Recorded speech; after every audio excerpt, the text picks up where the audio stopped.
Hey everybody, my name is Adam Neely. I'm here answering all of your questions about bass and music in general. So let's get started.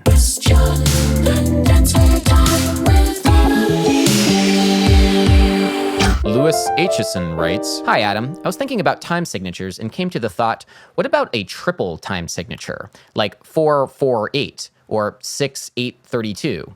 Would this be possible? And maybe even merge it with irrational time signatures? Okay, I dig the thought experiments. Sometimes thought experiments are nice for exploring other ideas in music theory. For example, a couple months ago, I entertained the idea of negative time signatures by talking about metric stress patterns and how they might be inverted. 12 Tone also did a video on the subject, and negative time signatures ended up being kind of a useful teaching tool. So with that in mind, what would a triple time signature be?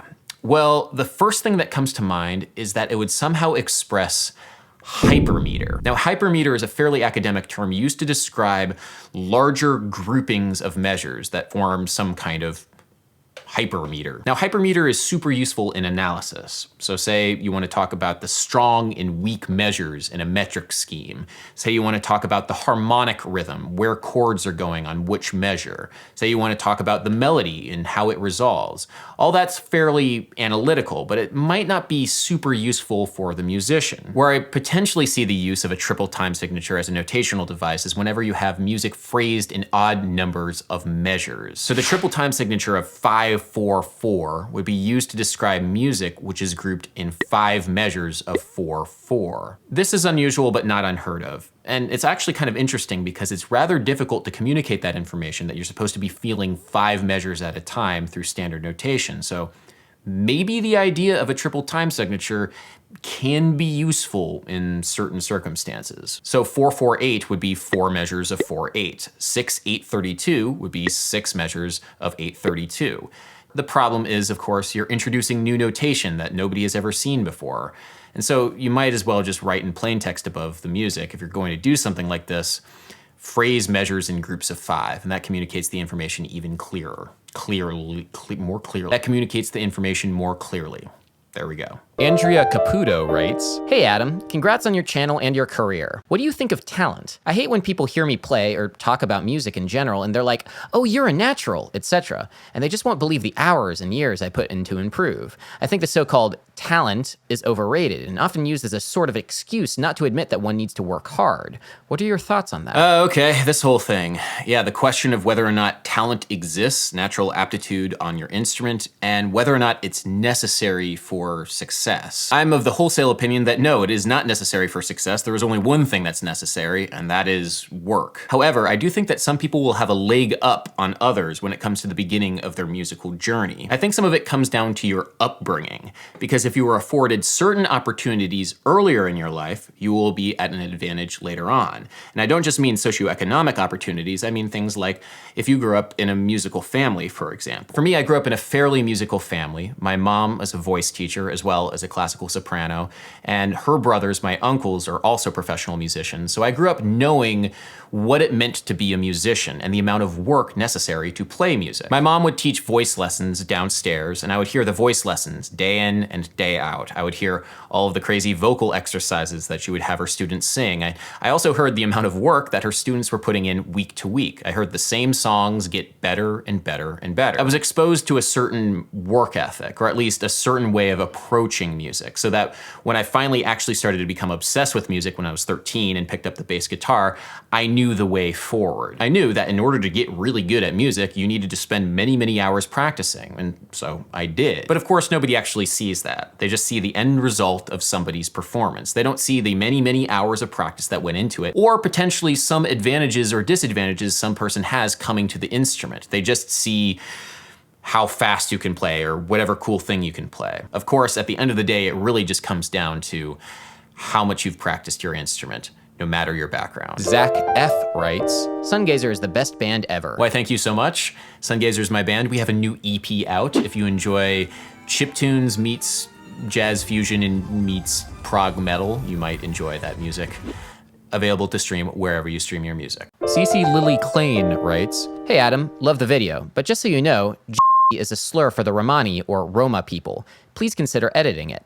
Thanks. Okay, my apologies, but in my defense, I was quoting from a peer-reviewed music cognition paper with very respected authors who I don't think would use that word lightly. From my understanding, when the word is used to describe music and not people, it's non-pejorative. The phrase Romani musicians doesn't specify the style of music that they're playing, and also people who are not of Romani descent can be well-versed in that style of music. Now, I'm clearly treading very lightly here because I don't want to offend anybody, but I think that context does matter in how you use certain words. For example, and I sincerely apologize, the phrase colored person versus person of color. The first, of course, is something that you don't really want to say in American English, but the second one is a much more respectful term. Context does matter, even though grammatically they are essentially the same thing. That said, I do want to make sure that I'm choosing my words carefully and empathetically, because I think that's the best way of communicating ideas. People who say that words don't matter deny that words have any meaning at all, which is contrary to the idea of communication and expression and rhetoric.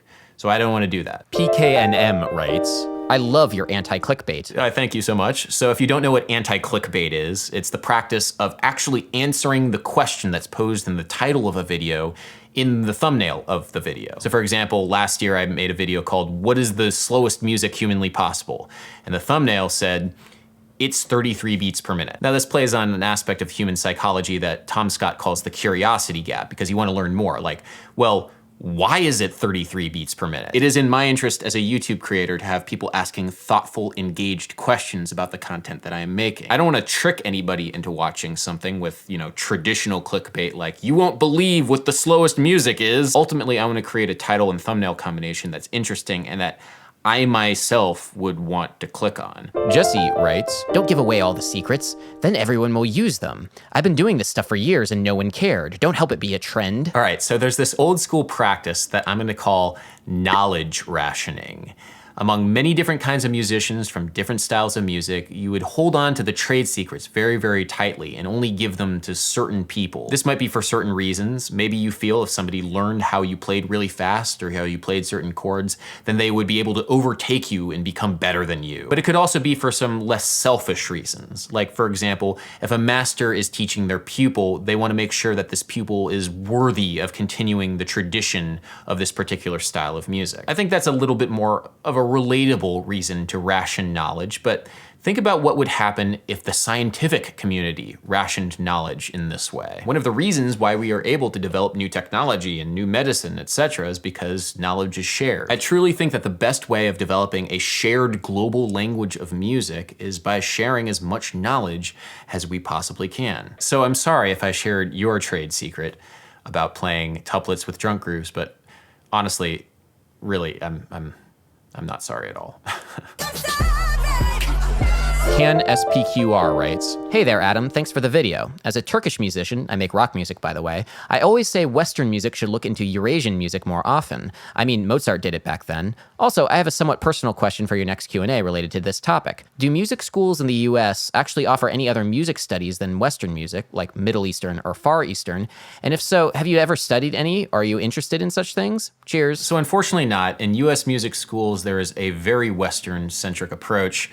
You can take electives and other styles of music from around the world, but for the most part, it's European classical music or jazz. This isn't necessarily a bad thing because you want to study the music of your culture, but I do have this platform to share music with people from around the world, and I am limited by the fact that I came from a fairly Eurocentric academic upbringing. So if you have any good resources for checking out Turkish music theory, please let me know, because I would love to learn. GHHG writes, this is why the concept of cultural appropriation is so insipid. We have so much to love and learn from each other, so many cool rhythmic interpretations. However, if you were to listen to my old professor, I have no right to make music with concepts outside my culture. He believes no one does. Man could have a sit down with Adam. Ridiculousness. Okay, so the easy way to approach this is to simply ask a question. Is it wrong to learn another language? Of course it isn't. No, it's not wrong for me to learn Arabic or Japanese or another language that has nothing to do with my own culture. So why then would it be wrong to learn musical traditions from those cultures? The idea of cultural appropriation can be rather muddied when power structures among different racial and ethnic groups are manifest in music.